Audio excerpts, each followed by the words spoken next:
keď sa tento tank zjavil na boisku.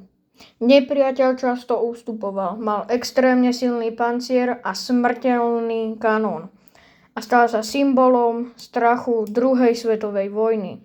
Toto je nemecký Tiger 1.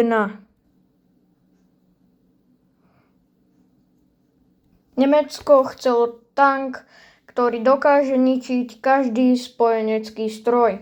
V skúsenosti východného frontu sa ukázalo, že bežné tanky nestačia proti T-34.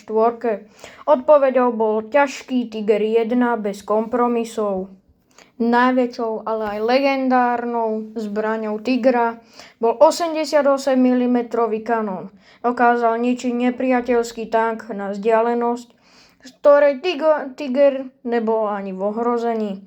Jeden presný zásah znamená okamžitý koniec. Tiger 1 mala 100 mm čelného panciera. Väčšina spojeneckých zbraní ho nedokázala preraziť spredu.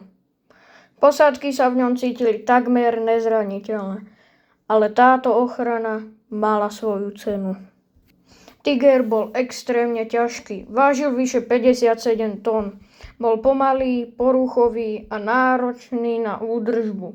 Spotreboval obrovské množstvo paliva, často sa pokazil skôr, než dorazil do boja alebo na front proti sovietským T-34, IS-2, T-60.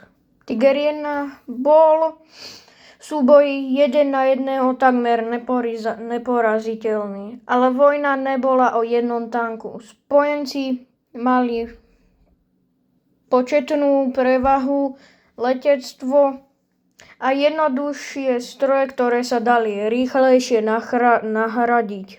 Vystrieľanie munície záviselo od vyčerpanosti posádky. Bežná bojová rýchlosť bolo 6 až 8 rán za minútu, približne 7,5 až 10 sekúnd na jednu strelu. Krátkodobo pri ideálnych podmienkach až 10-12 minút rán za minútu, približne 5 až 6 sekúnd na strelu.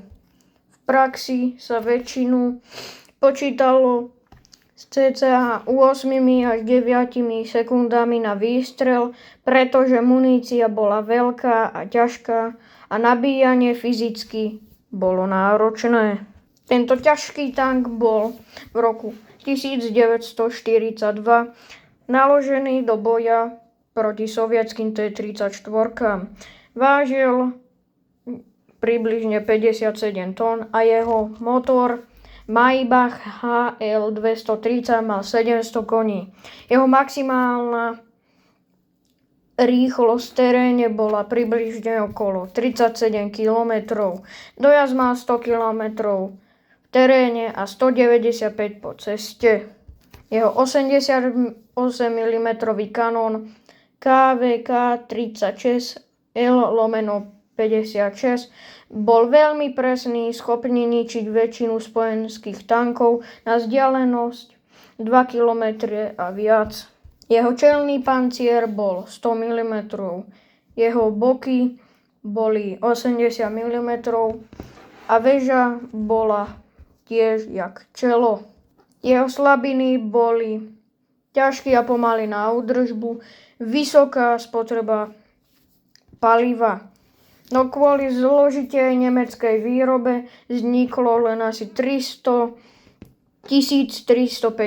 kusov. To odpovedalo, že problémy s mostami a mäkkým terénom dosť často zapadal.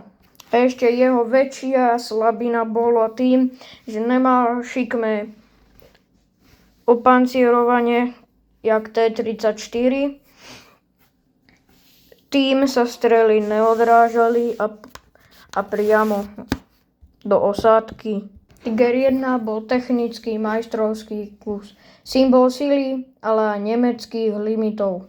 Bol obávaný a rešpektovaný, no vojnu nakoniec nevyhral.